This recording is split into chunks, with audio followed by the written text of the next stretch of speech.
FSG management is evaluating the Qataris' offer. CBS reporter Ben Jacobs claims that Liverpool's takeover talks with the Qatari consortium are in the final stages.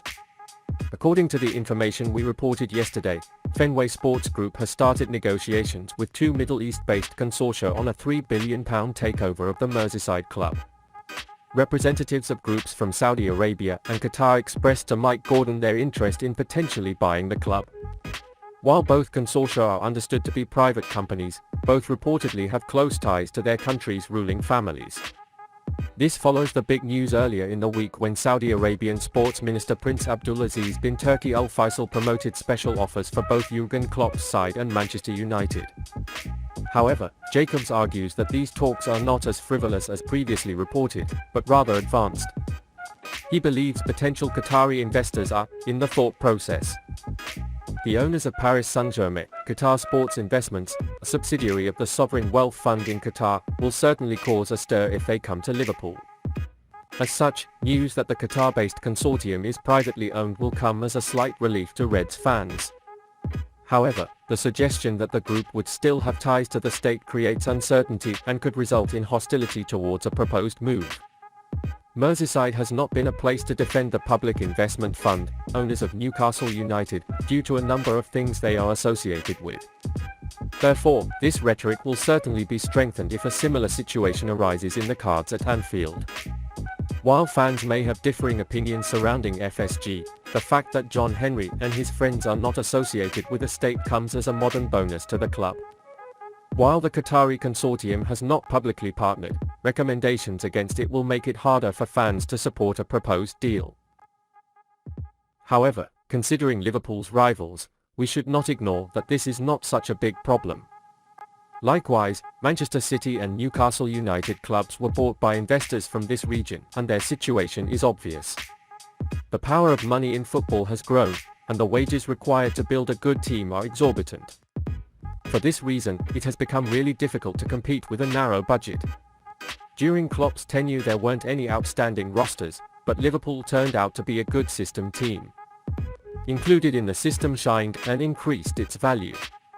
Increasing the budget is absolutely essential to change this mentality, and Liverpool deserves it. Of course, the fact that the new owners do not have any ties to the state would be a positive support for different ideas. However, considering that Klopp will be given a large budget, it may be one of the reasons that can be ignored. Liverpool revived their interest in Nicolo Barella. Liverpool have been linked to several midfielders over the past summer, but haven't made any significant moves after losing Aurelien Tchouameni to Real Madrid early in the transfer window. Expressing that Jude Bellingham was not available, Klopp said that the player was not in the market and the club postponed the midfield move. However, with the addition of Jordan Henderson to many field midfielders already, a last-minute loan was signed to strengthen the centre of the field on deadline day. Arthur Melo has joined the Reds from Juventus with the option to buy for around £32 million in the summer. However, given the current situation with the player, it seems highly doubtful that Liverpool will make a permanent purchase commitment. The 26-year-old player played for 13 minutes against Napoli in the Champions League, but never played in the Premier League. He suffered a thigh injury in training in October, which will put him off the field at least until the first months of 2023. As a result, there is no doubt that the forces at Jürgen Klopp and Anfield will reconsider their approach to rebuilding in the midfield, especially as the need for reinforcements has become an even more pressing issue as the months go by. Naby Keita, James Milner, and Alex Oxlade-Chamberlain's contracts expire in June 2023, while Liverpool captains Henderson and Thiago Alcantara are entering the final stages of their careers. That's why some mid-court recruits will be widely welcomed by both fans and the manager. Inter Milan midfielder Nicolo Barella, a player whose transfer to Merseyside has been talked about many times, is someone who could cost £86 million for a willing suitor. Crucially for the Reds, a player the manager admires, and the Italian player received high praise from Klopp.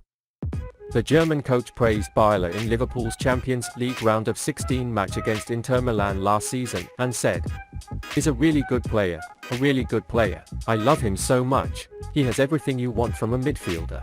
He's aggressive, he's technically good, he can run for ages and all that stuff, so he's a top-notch player." Barella has made more than 15 league appearances this season, scoring 5 goals and providing 5 assists. He also created 3 chances, averaging 1.4 key passes, 1.2 tackles, and 4.3 duels per game.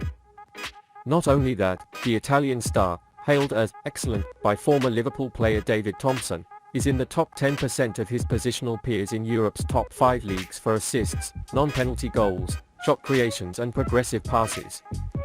He is currently proving to be one of the best midfielders in European football. However, it will be a big move for Liverpool to rekindle their interest in Barella in January or the summer transfer window, as there is no doubt they can continue to improve in the Premier League. In fact, under the management of FSG, it is very unlikely that the club will buy him with Jude Bellingham. However, according to the latest allegations, it is said that the club has allocated a large amount for the transfer for January. Barella last year extended his contract with the club until 2026. However, it is reported that Inter Milan wants to sell a few of its players due to the economic crisis. For this reason, it is one of the possibilities that the price tag will drop to a slightly lower figure than expected. However, on the other hand, it is highly likely that the price tag may increase after Jude Bellingham's performance in the World Cup. The club may soon follow their progress up to the transfer window and make a choice based on the player's situation. Of course, let's say that Jude Bellingham is the first choice, but the high price tag may cause them to prefer Barella instead. If you had the chance to make a transfer, would you sign Barella from Inter Milan or Jude Bellingham from Borussia Dortmund to Liverpool? Xavi called the Liverpool player one of the best of the World Cup. Xavi believes Ibrahima Konate is one of the best of the World Cup. The Barcelona coach was impressed by the Liverpool player. Barcelona manager Xavi answered a quick Q&A for FIFA this weekend and gave some insights on the World Cup. One notable comment was about the best defenders ever in the tournament. Xavi names Ibrahima Konate on his match. Not bad for a player with 4 international jerseys. I think it's Dayot Upamecano and Konate, says the legendary midfielder. In fact, Konate was not expected to participate in the tournament this winter. He has only played for 2 France shirts, both won this year, and has barely played for Liverpool this season. Injuries kept him out and he wasn't able to look his best. Still, Didier Deschamps chose him and said at a press conference that, "You can't make a start at that age for a Liverpool team that accidentally won the European Championship." Konate then started the opening of France and gave a good performance. Although he was replaced by Raphael Varane in the next match, he took the field in the second half. The Liverpool player impressed Xavi quite clearly. It looks like he chose his best match instead of 2 players, but it shows just how high Konate's star has risen. Liverpool has a special talent here and is someone who could form the backbone of their defense for 10 years. I hope Konate gets more opportunities to impress because he's fast becoming one of the best in the world.